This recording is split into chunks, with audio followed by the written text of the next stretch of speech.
नमस्कार विद्यार्थियों, geography Galaxy channel पर आप सभी का एक बार पुनः हार्दिक स्वागत, अभिनंदन। तो आइए, मैं मंजू बुर्डक और हम पढ़ रहे हैं ज्योग्राफी, जिसमें अभी हमारे चल रही है कक्षा 11 की एनसीईआरटी। ठीक है, कक्षा 11 की एनसीईआरटी में हमने 5-6 चैप्टर कर लिए हैं। 6 चैप्टर चल रहा है अभी हमारे, जिसमें भी 2-3 लेक्चर हो गए हैं अपने। ये चैप्टर काफ़ी बड़ा है। आज जो इसमें टॉपिक पढ़ने वाले हैं वो है भौतिक अपक्षय प्रक्रियाएं। ठीक है, भौतिक अपक्षय प्रक्रियाएं यानी देखिए, अपक्षय प्रक्रियाओं के बारे में हमने देखा पिछले लेक्चर में। ये 3 तरह की होती है। ठीक है, 3 तरह की होती है, जिसमें ये देखा कि जो रासायनिक अपक्षय प्रक्रिया है उसमें कौन कौन सी प्रोसेस होती है, उसको हमने अच्छे से पिछले लेक्चर में कंप्लीट कर लिया। ठीक है, नंबर 2 भौतिक अपक्षय प्रक्रिया, जिसको आज कर रहे हैं, और नंबर 3 है जैविक क्रिया, वो भी आज हो जाएगी। ठीक है, इसके अगला जो पार्ट बचा है इस चैप्टर में वो अगले लेक्चर में कर लेंगे। तो देखिएगा, सबसे पहले चर्चा कर रहे हैं हम भौतिक अपक्षय प्रक्रिया की। तो भौतिक या यांत्रिक जो अपक्षय होता है, ठीक है, वो कुछ बलों पर निर्भर होता है। सबसे पहली बात यह है, आपको अपक्षय के बारे में बहुत अच्छे से बता दिया है मैंने। क्या होता है अपक्षय? यानी चट्टानों का अपने ही स्थान पर, स्वस्थान पर टूटना, बिखरना अपक्षय कहलाता है। ये कई कारणों से हो सकता है, इस पर कई बल कार्य करते हैं।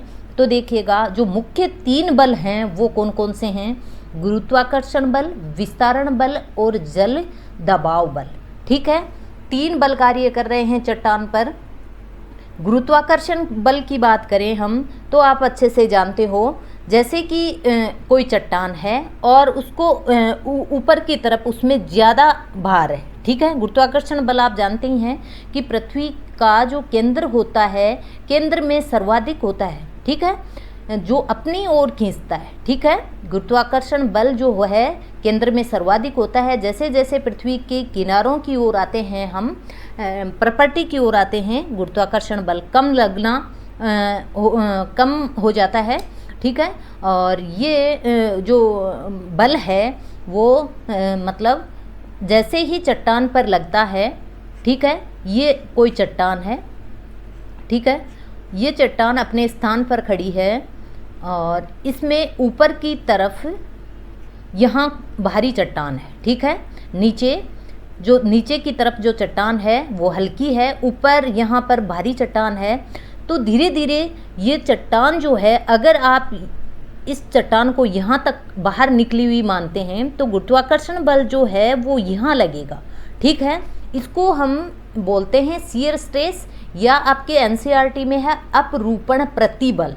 ठीक है, ये चट्टान जो है वो अपनी जगह से फ्लेक्सिबल हो रही है और बाहर जा रही है, और यहाँ से जो गुरुत्वाकर्षण बल लग रहा है केंद्र की ओर, वो इसको यहाँ से तोड़ने की कोशिश कर रहा है, बार बार तोड़ने की इधर उधर कोशिश कर रहा है, और ये धीरे धीरे अपक्षय होकर ये चट्टान टूट रही है। तो इसका मतलब जो चट्टानों पर जो बल लगता है वो एक गुरुत्वाकर्षण बल है जो महत्वपूर्ण है। ठीक है, नंबर 2 है विस्तारण बल। देखिएगा, विस्तारण बल की बात करें हम, तो विस्तारण बल में इसमें होता है कि जो तापक्रम में परिवर्तन, मेन मुख्य जो होता है कि इसमें जो चट्टान होती है, अगर हमने उसको ताप दिया, ठीक है, इसमें ताप दिया, तो वो चट्टान, उस खनिज का या चट्टान का स्वभाव होता है कि उसका आयतन फैलता है, विस्तारित होती है वो चट्टान। तो तापक्रम में परिवर्तन यानी क्रिस्टल के रवे जो होते हैं उसमें वृद्धि होती है, या फिर पशुओं के क्रियाकलाप के कारण भी कई बार विस्तारण उत्पन्न हो जाता है। तो ये दूसरा हो गया विस्तारण बल। ठीक है, ये बल जो कार्य कर रहे हैं भौतिक अपक्षय पर, उसकी चर्चा कर रहे हैं हम। गुरुत्वाकर्षण बल कार्य कर सकता है चट्टान पर, विस्तारण बल कार्य कर सकता है, और 3rd जो है जल दबाव बल। जल दबाव बल की बात करें तो देखिए, शुष्क और जो आर्द्र चक्र होते हैं ऋतु के, कभी कोई मरुस्थल है, कभी वो काफ़ी सूखा है, और कभी उसमें जल भरा है।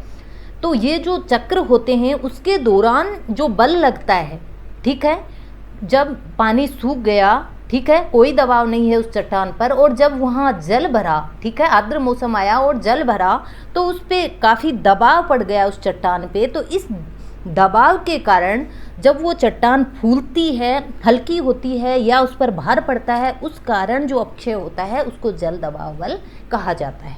ठीक है, ये तीनों भौतिक अपक्षय में आते हैं। अब आगे देखिएगा आप, इसके भौतिक अपक्षय के अंदर कौन कौन सी प्रोसेस होती है। ठीक है, सबसे पहले बात करेंगे हम बाहर विहीनीकरण या विस्तारण की। ठीक है, बाहर विहीनीकरण जैसे कि आपको शब्द से ही पता लग रहा है, मतलब किसी भी चट्टान का बाहर विहीनीकरण, बाहर से मुक्त हो जाना। ठीक है, किसी वजन से, किसी वेट से मुक्त हो जाना किसी चट्टान का, और फिर उसका विस्तारण यानी उसका फैलाव हो जाना। ठीक है, कोई चट्टान थी नीचे, ठीक है, उसके ऊपर ये कोई ज़्यादा भार था और ये हट गया, उसका अपक्षय हो गया और ये हट गया, यहाँ से रिमूव हो गया, तो ये चट्टान मतलब ये अपने आप को हल्का महसूस करेगी और ये विस्तारित होने की कोशिश करेगी। ठीक है, और ये इसका जो विस्तारण हुआ है इसी को हम बाहर विहीनीकरण और विस्तारण कहते हैं। ठीक है, तो लगातार होने वाले अपर्दन के कारण जब ऊपरी सेलों के भार से नीचे की सेल मुक्त हो जाती है तो जिससे ऊपरी भाग विस्तारित हो जाता है, जिससे सेलों का, ठीक है, जिससे सेलों का ऊपरी भाग जो है वो क्या है, मुक्त हो जाता है। परिणाम स्वरूप पाटन या विघटन होता है। ध्यान रखना, जो चट्टानें हैं वो टूटती है, विघटित होती है, यानी कि वो विमुक्त होने के बाद जब वो नीचे की चट्टान बाहर निकलती है तो वो विस्तारित होती है और धीरे धीरे धीरे धीरे उन सेलों का विघटन होता है। ये विस्तार जो है कोई छोटी प्रक्रिया नहीं है, कोई काफ़ी लंबे टाइम में घटने वाली घटना है ये, यानी सैकड़ों हजारों ये लंबे मतलब एरिया में घटने वाली घटनाएं हैं, तो काफ़ी लंबे विस्तृत एरिया में होती है ये। और इस प्रकार जो बनती है जो प्रक्रिया, लास्ट में जो आकृति हमारे सामने आती है, जैसे बहुत ही बड़ी बड़ी चिकने गोलाकार जो गुंबद सामने आते हैं उनको अपसल्कन गुंबद कहते हैं। ठीक है, किस प्रोसेस के द्वारा हुए अपसल्कन गुंबद? बाहर विहीनीकरण और विस्तारण के द्वारा। कोई चट्टान थी वो बाहर से विमुक्त हुई और उसके बाद में धीरे धीरे उसका विघटन हुआ, और इस प्रकार जो नीचे से जो चट्टान निकली अपसल्कन के बाद, यानी ऊपर ऊपर की जो परत है वो हट गई, नीचे से जो गुंबदाकार जो आकृति निकली उसको हम कहेंगे अपसल्कन गुंबद। ठीक है, अब नंबर 2 आता है कि तापक्रम में परिवर्तन और विस्तारण। तापक्रम में परिवर्तन और विस्तारण की बात करें तो देखिएगा, सेलों में उपस्थित जो खनिज होते हैं उनमें विस्तार, अभी हमने देखा कि तापक्रम के द्वारा परिवर्तित होते हैं। ठीक है, खनिज जो होते हैं, प्रत्येक कोई भी खनिज हो, उनका विस्तार होता है जब उनका ताप बढ़ता है, या तो विस्तार होता है। ठीक है, ताप अगर हम कम कर देंगे तो उनका संकुचन होगा। तो विस्तार और संकुचन की जो सीमा होती है, एक लिमिटेशन होती है, उसका तापक्रम बढ़ने के कारण प्रत्येक खनिज फैलता है। ठीक है, प्रत्येक खनिज का एक लिमिटेशन होता है, एक सीमा होती है विस्तारित होने की और संकुचित होने की। लेकिन जब उस चट्टान को, उस खनिज को तापक्रम ज़्यादा मिलता है, ठीक है, तापक्रम उसका अगर बढ़ जाए तो वो खनिज फैलता है और अपने निकट के खनिज को दबाने लग जाता है। ठीक है, तो तापक्रम गिरने के कारण संकुचन होता है, कभी संकुचन कभी फैलाव, इस प्रकार से वो पास की चट्टानों को तोड़ता है, विघटित करता है। तो ताप में परिवर्तन और विस्तारण हो गया। ठीक है, यह प्रक्रिया शुष्क, ठीक है, ये आप अच्छे से ध्यान रखना, यहाँ से क्वेश्चन मिलेंगे आपको कि आपको नाम दे दिया कि तापक्रम में परिवर्तन और विस्तारण जो है वो किन क्षेत्रों में ज़्यादा देखने को मिलती है। ठीक है, ऑप्शन आपके सामने होंगे जो काफ़ी कंफ्यूज करने वाले होंगे, तो आप अच्छे से देखना। तापक्रम में परिवर्तन और विस्तारण वाली जो प्रक्रिया है वो थोड़ा सा कॉमन सेंस की सी बात है कि शुष्क जलवायु और अधिक ऊंचे क्षेत्रों में जहां दैनिक तापक्रम अंतर काफ़ी अधिक हो, सर्वाधिक होता है। ठीक है, अब समझाती हूँ आपको शुष्क जलवायु और अधिक ऊंचे क्षेत्रों में ये कैसे हुआ।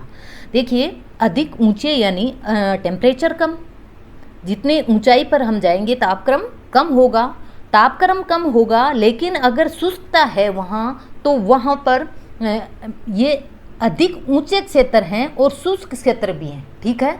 तो वहाँ पर जो तापक्रम है उसमें परिवर्तन होता है, कभी बर्फ़ तो कभी एकदम सूखा, ठीक है, बिल्कुल मतलब बर्फ़ का पिघलना और बर्फ़ बनना, पिघलना बर्फ़ बनना, ठीक है।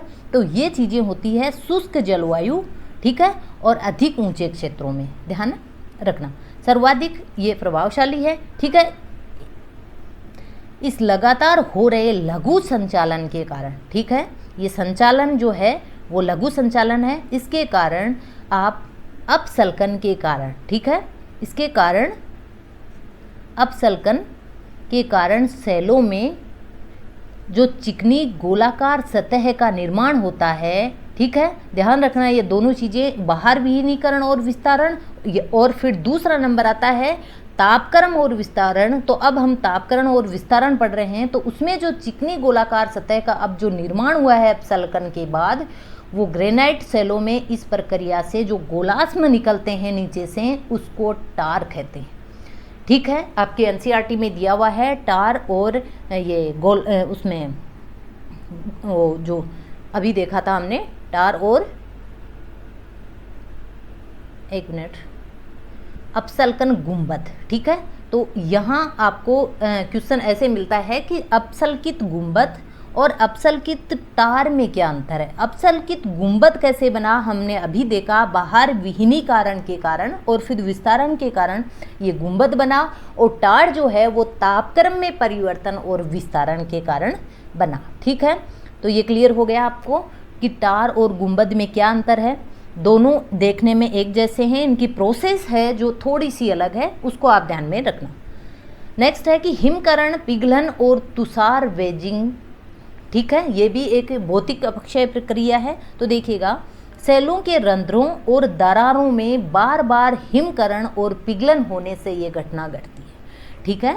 सेल जो होता है, जो चट्टान होती है, उसके रंध्र होते हैं, जो छिद्र होते हैं जगह जगह पर, या फिर दरारें होती है उसमें, ठीक है, उसमें बार बार, जैसे कि रात्रि में टेम्परेचर कम हुआ तो उसमें हिम हो गई यानी बर्फ़ बन गई, और दिन में जब टेम्परेचर बढ़ा तो फिर से पिघल गई, ये घटना इसमें बार बार घटती है। तो इस प्रक्रिया, यह प्रक्रिया, इससे क्या होता है कि जो सेल होते हैं उनमें जब बर्फ़ जमेगी, वो उसका जो चट्टानें वो विस्तारित होगी, फिर पानी बनेगा, फिर वो संकुचित होगी, ऐसे करके वो ढीली हो जाएगी, कमज़ोर पड़ जाएगी और चट्टानें टूट जाएगी। इसको कहते हैं हिमकरण और पिघलन के द्वारा भौतिक अपक्षय, ठीक है। तो ये प्रक्रिया जो है, ध्यान रखना, ये कौन से क्षेत्रों में घटित होती है, मध्य अक्षांशों में अधिक ऊंचाइयों पर, ठीक है। मध्य अक्षांश आप जानते ही होंगे कि निम्न अक्षांश, उच्च अक्षांश और मध्य अक्षांश। तो निम्न अक्षांश बोलते हैं हम, ये 0 डिग्री हुआ, 0 डिग्री अक्षांश को बोल देते हैं निम्न, ठीक है, 0 डिग्री निम्न, और जो ध्रुव होते हैं वो होते हैं उच्च अक्षांश, ठीक है, उच्च अक्षांश। तो बीच का यानी मध्य की बात हो रही है, तो जो 40 से 45 यानी 40-50 के लगभग का जो एरिया है वो हो गया मध्य अक्षांश। तो मध्य अक्षांशों पर जहाँ की पिघलना भी लगातार बनता रहे, और ऊंचाई का मतलब हिमकरण, तो दोनों चीज़ें हो रही है यहाँ। तो ये होगा मध्य अक्षांशों में अधिक ऊंचाइयों पर, ठीक है, जहाँ इसकी बार बार पुनरावृत्ति होती हो, ये सर्वाधिक प्रभावशाली होता है, ठीक है।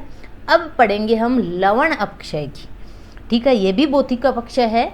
लवण अपक्षय क्या है, देखिएगा, सेलों में जो नमक ताप क्रिया, जल योजन और क्रिस्टलीकरण के कारण फैलता है, ठीक है। सेलों में नमक ताप क्रिया, जल योजन एवं क्रिस्टलीकरण के कारण फैलता है। कैल्शियम, सोडियम, मैग्नीशियम, पोटेशियम और बोरियम जैसे कई लवणों में आधुनिक फैलाव की प्रवृत्ति होती है, ठीक है। लवण जो है वो उसकी एक उसका स्वभाव है कि वो तापक्रम के द्वारा या फिर जल योजन या फिर क्रिस्टलीकरण के कारण वो फैलाव करता है अपना। और ये आप अच्छे से ध्यान रख लेना कि कैल्शियम, सोडियम, मैग्नीशियम और पोटेशियम और बोरियम जैसे जो कई लवण है उसमें फैलाव की प्रवृत्ति होती है, ठीक है। लवण क्रिस्टल की वृद्धि के साथ ही लवण का जो क्रिस्टल होता है, जो कण होता है लवण का, उसकी वृद्धि के साथ ही खड़िया जो चट्टान है, काफ़ी कमज़ोर जो है, वो बहुत ही सुगमता से टूट जाती है। ठीक है, इसके अलावा चूना पत्थर, बालू पत्थर, सैल, नीस और ग्रेनाइट भी इसी प्रक्रिया के द्वारा टूटती रहती है। यह प्रक्रिया 30 डिग्री सेंटीग्रेड से 50 डिग्री सेंटीग्रेड वाले रेगिस्तानों में, जहां उच्च तापक्रम होता है, लवण विस्तारण में सहायक होने के कारण अधिक देखने को मिलती है। कहाँ? रेगिस्तानों में। ठीक है, जहाँ पर 30 डिग्री सेंटीग्रेड से 50 डिग्री सेंटीग्रेड के लगभग टेम्परेचर होता है, उच्च तापक्रम, वहाँ पर ये लवण विस्तारण की प्रक्रिया होती रहती है, इसलिए यहाँ ज़्यादा देखने को मिलती है। ठीक है, अब देखेंगे हम थर्ड, जैविक कार्य और अपक्षय। ठीक है, हमने रासायनिक अपक्षय देखा, हमने भौतिक अपक्षय देखा, अब देखेंगे हम जैविक अपक्षय। तो देखिएगा, जैविक आप सीधा सा इस शब्द से देखिए कि जैविक यानी जीवों के द्वारा। जीवों में क्या आता है? मानव आता है, पशु आता है, पेड़ पौधे आते हैं। इन सब के द्वारा जो प्रक्रियाएं की जाती है चट्टानों के साथ, भूपरपट्टी के साथ, और फिर जो अपक्षय होता है, जो चट्टानें टूटती रहती है धीरे धीरे, वो जो कार्य होते हैं वो सब जैविक अपक्षय में आते हैं। देखिएगा, जीवों की वृद्धि या संचालन से उत्पन्न अपक्षय है ये, यानी जैसे जैसे जहाँ पर जीवों की ज़्यादा वृद्धि होगी, चट्टानें ज़्यादा टूटेगी और जीव संचालन करेंगे अपना, वहाँ पर ये उत्पन्न होती है। जैसे कि केंचुआ है, दीमक है, चूहे हैं, ये बिल खोदते रहते हैं, ज़मीन को कुरेदते रहते हैं, तो ये चट्टानें धीरे धीरे टूटती रहती है। और ये जब बिल खोदते हैं, ऊपर की सतह को हटाते हैं, तो नीचे की जो सतह आती है, ठीक है, नीचे की सतह, धरातल की जो नीचे वाली सतह आती है, उनमें ये जो जीव हैं, ये रासायनिक अपक्षय को भी बढ़ावा देने में मदद करते हैं। कैसे? मतलब जैसे ऊपर की सतह को इसने हटाया, कोई चूहा है और इसने ऊपर की सतह को हटाया, ये नीचे की सतह आ गई पृथ्वी की। जैसे ही नीचे की सतह यहाँ से ओपन हुई, ठीक है, और वायु का प्रवेश हुआ, ठीक है, वायु का प्रवेश हो गया, दूसरा जो आर्द्रता थी उसका प्रवेश हो गया यहाँ, और यहाँ पर पुनः रासायनिक क्रिया होकर फिर से अपक्षय स्टार्ट हो गया। ठीक है, तो ये जो केंचुआ, दीमक वगैरह है, ये नीचे की सतह में भी रासायनिक जो अपक्षय है उसको बढ़ावा देने में उपयुक्त होते हैं।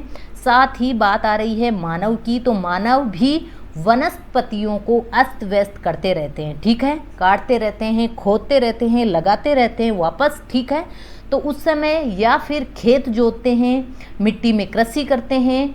ठीक है, तो ये सब जो प्रक्रिया है, धरातलीय पदार्थों में वायु, जल और खनिजों का मिश्रण होता रहता है इससे, तो उनमें नए संपर्क जो हैं वो स्थापित करने में सहायक होते हैं। ठीक है, तो जैविक में आपने अच्छे से देख लिया कि किस प्रकार से पशु और मानव जो हैं वो जो चट्टानों का अपक्षय करने में मदद करते हैं। ठीक है, नेक्स्ट अब देखेंगे, पौधों की जड़ें भी धरातल के पदार्थों पर जबरदस्त दबाव डालती है। ठीक है, मानव, पशु के अलावा पौधों की भी अगर हम बात करें तो पौधों की जड़ें हैं, बहुत सारे पौधों की जड़ें हैं, वो काफ़ी गहराइयों तक फैली हुई है और वो धीरे धीरे चट्टानों को तोड़ती रहती है। आपने कभी ध्यान से देखा है, कभी आप पर्वतों, पहाड़ों में गए हैं तो देखिएगा कैसे पहाड़ों पर भी पेड़ उगते रहते हैं और वो चट्टानों को दूर दूर करते रहते हैं, मतलब वहाँ भी चट्टानें टूटती रहती है और वो धीरे धीरे कभी न कभी वो मिट्टी का रूप ले लेती है। ठीक है, तो अब पढ़ेंगे हम अपक्षय का महत्व क्या है। ठीक है, आपकी एनसीईआरटी में अपक्षय के कुछ महत्व दिए हुए हैं, तो ये भी आप देखिएगा। सेलों को छोटे छोटे टुकड़ों में तोड़ता है और मृदा निर्माण करता है। देखिए, आपके सामने जो मृदा है, बिल्कुल बारीक कणों में आपके सामने अगर मृदा है, आप सोचते हो ये कभी चट्टान हो ही नहीं सकती, पर लाखों करोड़ों वर्षों पहले वो भी एक चट्टान का रूप थी। ठीक है, धीरे धीरे उसका अपक्षय हुआ और अपरदित हुई, अपक्षित हुई और उसने मिट्टी का बिल्कुल मृदा का रूप ले लिया, तो मृदा निर्माण करती है। नंबर 2 है कि अपरदन और वृहद संचालन के लिए उत्तरदायी है। ठीक है, ये अपक्षय नहीं करती है, ये अपक्षय जो होता है वो चट्टानों को ही नहीं तोड़ता है, ये अपर्दन करने के लिए, यानी एक जगह से दूसरी जगह चट्टान को ले जाने के लिए उस चट्टान को तैयार करती है। क्योंकि बड़ी जो चट्टान होती है वो वायु पानी के द्वारा नहीं ले जाई जा सकती, लेकिन जब अपक्षय करके छोटे रूपों में उसको तोड़ दिया जाता है तो वो इजीली एक जगह से दूसरी जगह परिवहित हो जाती है। वृहद संचालन किया जा सकता है, उसके लिए भी उत्तरदायी है। और उच्चावचों का लघुकरण किया जा सकता है। उच्चावच की बात करें तो एक तरफ कोई मैदान है, ठीक है, दूसरी तरफ कोई पर्वत या फटार है। धीरे धीरे अगर वो चट्टानें, जो फटार वाली जो चट्टानें हैं वो अपक्षयित होगी, वो टूटेगी फूटेगी, तो वो अपर्दित होकर धीरे धीरे उस मैदान की ओर आती जाएगी। और कभी न कभी वो जो कंप्लीट जो फटार और मैदान था, जिसके उच्चावच में काफ़ी अंतर था, मैदान नीचा था, फटार ऊंचा था, वो कभी न कभी बराबर हो जाएंगे। तो उसके लघुकरण में सहायक होगा, यानी जो फटार ऊंचा था उसका लघुकरण होगा, यानी उसकी जो ऊंचाई है वो घटती जाएगी। नेक्स्ट है कि अपक्षय खनिजों का समृद्धिकरण और संकेंद्रण करता है। ठीक है, समृद्धिकरण और संकेंद्रण का मतलब है कि जब अपक्षय होता है खनिजों में तो कई बार ऐसे होता है कि जो खनिजों के अलावा जो तत्व होते हैं उसके आसपास वो अलग निकल जाते हैं, ठीक है, और जो महत्वपूर्ण जो खनिज होते हैं उनके कण जो हैं वो इकट्ठे हो जाते हैं, ठीक है। तो इस प्रकार खनिजों का संकेंद्रण होता है, यानी वो इकट्ठा होते हैं। और